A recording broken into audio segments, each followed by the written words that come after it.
dans les années 94, peut-être même 95. Voilà. Alors, je suis jeune étudiant à l'ENSTP. Au niveau du campus sur lequel j'étais de l'ENSTP, le GADI, comme on l'appelle, c'est le groupe des élèves et étudiants des Assemblées de Dieu de Yamoussoukro, avec pour responsable au niveau de l'ENSTP l'étudiant Mohamed Sanogo. Quand je venais d'arriver sur la cité de l'ENSTP, j'ai rencontré un frère, un dévancier, un aîné qui était tout à fait spécial, qui était tout à fait différent, totalement fou de Jésus, avec sa guitare qui sillonnait, n'est-ce pas, et qui arpentait les rues de l'ENSTP avec sa guitare, chantant des cantiques, quelquefois entouré de quelques frères, dont le pasteur Alain.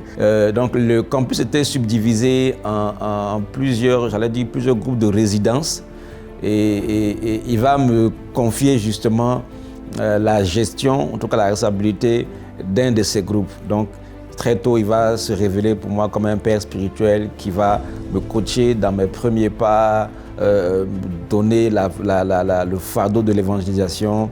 Je me souviens un jour comme ça, j'étais au basket, je m'essayais à quelques shoots. Il passait, je l'ai vu avec la guitare, avec son sourire, il m'a fait un signe de la main, il chantait un cantique. Comme il était bizarre en tout, il venait en dessous de mon immeuble et il jouait la guitare, genre Roméo et Juliette.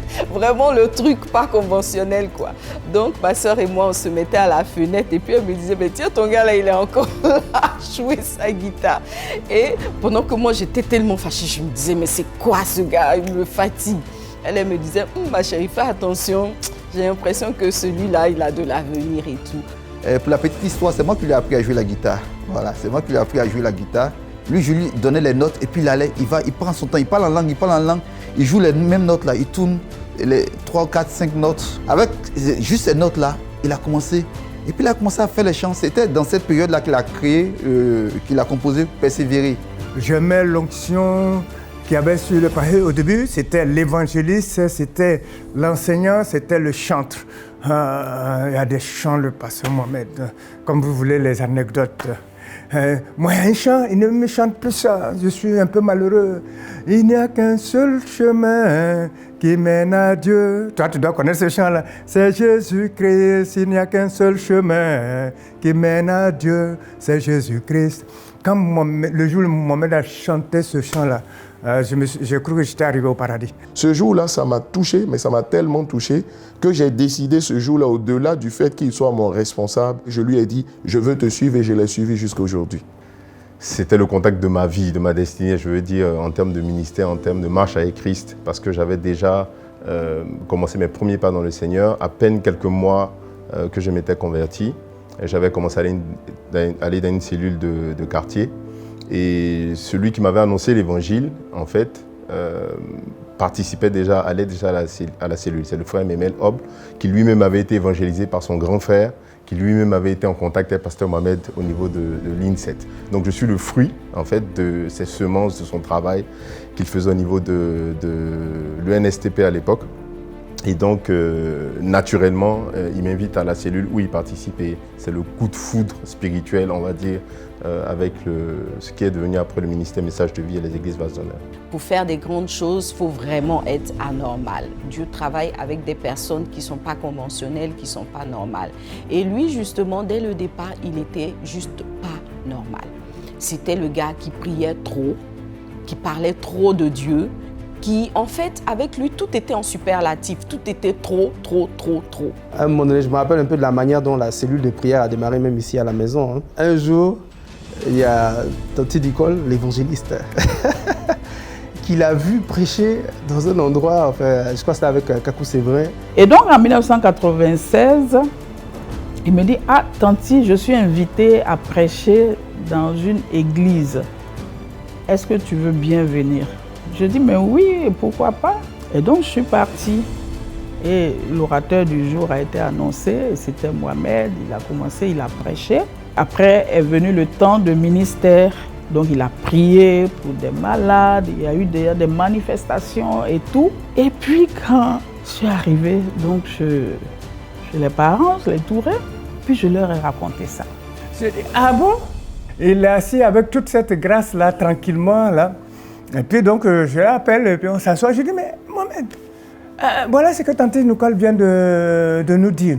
Pendant ce temps, nous, on se débat ici, on est en train de s'arracher les cheveux. Tu as toute cette grâce, partage avec nous. Et dit, bon, lui, il ne pourrait pas savoir que ça peut nous intéresser, quoi. Ce qu'il enseigne, ce qu'il... J'ai dit, mais tu fais comme si tu ne me connais pas. Ça nous intéresse. On était d'accord pour le ministère, mais on ne parlait pas d'église. Mais à la suite de notre première grande campagne qui s'est déroulée en 2001 à Issia, le pasteur a décidé, sous l'inspiration divine, d'avoir sa propre base, donc sa propre église. L'idée de formaliser en fait l'église, la création de l'église, qui va s'appeler Vase d'honneur par la suite, est venue. Je lui ai dit, mais attention Mohamed, tu es en train de dévier. J'ai dit, mais ce n'est pas ça ton appel. Dieu ne t'a pas appelé à créer une église, mais plutôt à aller prêcher la parole de Dieu. Je voyais tout ce pan que nous sommes en train de voir aujourd'hui par la grâce de Dieu avec message de vie tomber à l'eau. Donc je lui ai dit, non, moi je ne suis pas d'accord avec toi, tu es en train de dévier. Je disais que le pasteur est en train de sortir de la vision. La vision c'était l'évangélisation, pas d'église.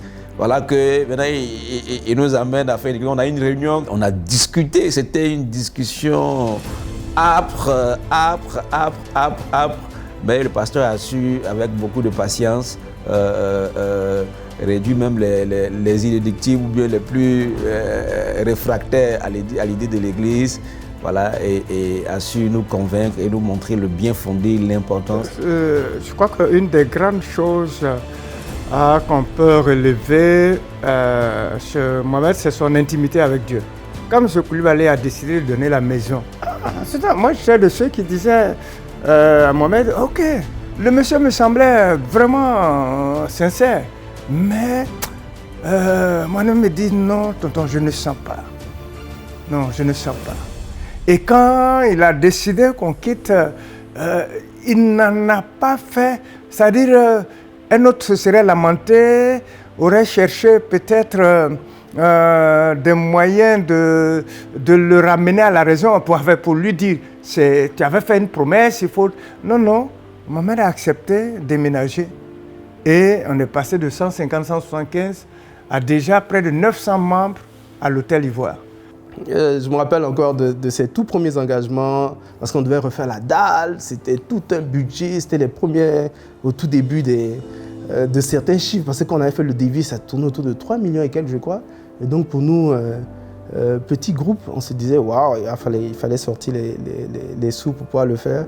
Mais franchement, c'est là qu'on a commencé à voir, je dirais, la bénédiction en termes de Dieu qui pourvoit à vos besoins en passant par les différents fidèles. Et je me rappelle du jour où on a réalisé, on a tout terminé, on a fini de faire la dalle et tout. Franchement, c'était magnifique. C'était un beau jour pour nous parce que c'était la preuve que Dieu pourvoyait vraiment à chacun de nos besoins. Le pasteur Brice Hobb, il avait vu au plateau, pendant qu'il était en train de faire un stage ou quelque chose, une annonce de quelqu'un qui vendait une guitare électrique avec un ampli. Donc il est venu le donner le soir à la cellule, pendant la réunion, comme sujet de prière, pour qu'on puisse avoir cet instrument-là. 75 000 francs, c'était énorme pour nous à l'époque. Donc on prie le Seigneur, on intercède. Et il y a une sœur au milieu de nous, une tata, qui décide d'offrir la guitare. Et on a pu l'acheter, on l'a ramené à la cellule. Mais c'était le vendredi qui a suivi, je crois. Mais c'était tout un cérémonial. Et pasteur Mohamed devant, qui loue Dieu, qui rend grâce, qui invite toute l'assemblée à rendre grâce à Dieu pour cet instrument de 75 000 qu'on venait d'avoir. C'était le premier. On a trouvé le premier siège à côté de l'EPP pour les perdus. Pour payer les loyers, le loyer, bon, on se cotisait, hein, ok. Je me souviens bien, il nous fallait 150 000 francs par mois. Bon, 150 000, j'ai dit, ok, pasteur. Mais en ce moment, on ne disait pas pasteur, on disait Mohamed. 150 000. Ok, 10 personnes donnent 15 000, ça fait les 150 000. Ou bien 15 personnes, c'est comme ça qu'on faisait pour payer. C'est vrai qu'aujourd'hui, quand on regarde le ministère Message de Vie et les églises Vase d'honneur, pour nous qui avons cheminé, qui avons marché avec Mohamed Sanogo avant que tout ça ne prenne place, on est toujours ébahi, on est toujours en admiration, on est toujours dans l'étonnement de voir que ce jeune homme disait à l'époque, qui était comme un rêve, qui était comme une aspiration, soit aujourd'hui réalité et à une dimension qui, je dirais, nous dépasse tous. C'est-à-dire jusque-là, personne ne peut s'asseoir pour expliquer, voici comment les choses se sont passées. C'est-à-dire nous-mêmes là, on est certes acteurs, mais on est aussi spectateurs. On se dit, mais comment? C'est-à-dire on est là, on dit, mais comment ça s'est passé? Qu'est-ce qui s'est passé? Quand je regarde le pasteur Mohamed, ce que je retiens de fondamental, c'est le cœur. Vous allez me faire crier ouh, parce que il n'y a pas plus non, moi je ne sais pas s'il y a plus rêveur que lui. Ah, justement, non, il n'arrête pas de rêver. Il n'arrête pas de rêver. Ça aussi, c'est peut-être un autre secret de l'homme Mohamed Sanogo. Non, il n'arrête pas de rêver. Parce qu'effectivement, on peut avoir été un rêveur et puis, à un moment donné, on estime que le rêve s'est réalisé. Mais lui, en fait, je crois que chaque jour, il rêve. Chaque jour, le rêve s'augmente. Chaque jour, le rêve s'ajuste, s'augmente de quelque chose de nouveau. Il continue à rêver et il a cette habitude-là de toujours nous dire qu'on n'a même pas commencé encore. Alors moi, chaque fois qu'il dit ça, je dis « Ouh, Seigneur, ça va être chaud ».